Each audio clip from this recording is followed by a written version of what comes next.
৭ জানুয়ারি dummy নির্বাচনের মাধ্যমে ক্ষমতা দখল করে অবৈধ শাসক গোষ্ঠী আরও হিংস্র হয়ে উঠেছে। এক বিবৃতিতে এই অভিযোগ করেছেন বিএনপি মহাসচিব মির্জা ফখরুল ইসলাম আলমগীর। অন্য অনুষ্ঠানে স্থায়ী কমিটির সদস্য ডক্টর আব্দুল মঈন খান বলেছেন, সরকার নিরাপত্তাহীনতায় ভুগছে বলেই আমেরিকার সঙ্গে সুসম্পর্কের গল্প ভাবছে। গরম গরম রুটি, সাথে সুজির হালুয়া, দুর্দান্ত জুটি।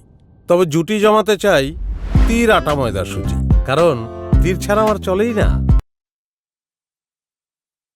নারায়ণগঞ্জ জেলা বিএনপির সভাপতি মোহাম্মদ গিয়াসউদ্দিনকে কারাগারে পাঠানোর ঘটনায় বিবৃতি দেন বিএনপি মহাসচিব মির্জা ফখরুল ইসলাম আলমগীর। এতে তিনি বলেন, মিথ্যাচার, ভয়ভীতি প্রদর্শন ও অপকৌশলের মাধ্যমে অবৈধ রাষ্ট্র ক্ষমতা টিকিয়ে রাখতে চায় সরকার। এদিকে দুপুরে সদ্য কারামুক্ত ঢাকা মহানগরের নেতা নবিউল্লাহ নবী এবং কারাবন্দী বিএনপি নেতা আব্দুল কাদের ভূঁইয়া জুয়েলের পরিবারের সঙ্গে সৌজন্য সাক্ষাৎ করেন দলের স্থায়ী কমিটির সদস্য ডক্টর মঈন খান। দুটো ছোট ছোট বাচ্চা নিয়ে আমি একা যে জীবনযাপন করতেছি দুর্বিষহভাবে, সে তো সারেন্ডার করছে 17 তারিখ, প্রায় 1 মাস। বাট এই জার্নিটা তো আমার শুরু হয়েছে সেই অক্টোবর থেকে। প্রায় 6-7 মাস যাবৎ আমার বাচ্চারা কিন্তু বাবার সান্নিধ্য পাচ্ছে না, সেজন্য আদালতে ন্যায় বিচারটা পায়।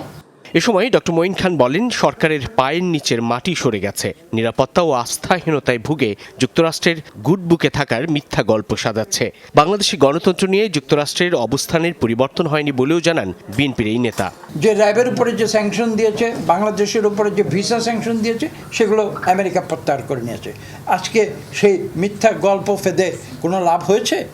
আমেরিকার সরকার তো বরং নতুন করে আবার বলে দিল যে তাদের বাংলাদেশে গণতন্ত্র পুনরুদ্ধারের বিষয়ে মার্কিন সরকারের যে অবস্থান, সেই সরকারে তারা অচল রয়েছেন, অনড় রয়েছেন। সরকারের পোষ্যরা অর্থ লোপাট করে পুরো দেশের অর্থনীতি ধ্বংস করে ফেলেছে বলেও জানান মঈন খান। কাজে আজকে দরিদ্র মানুষ দরিদ্র হচ্ছে, আর গুটি কয়েক ধনী মানুষ ধনী হচ্ছে। সাইফুদ্দিন রবিন, যমুনা নিউজ, ঢাকা।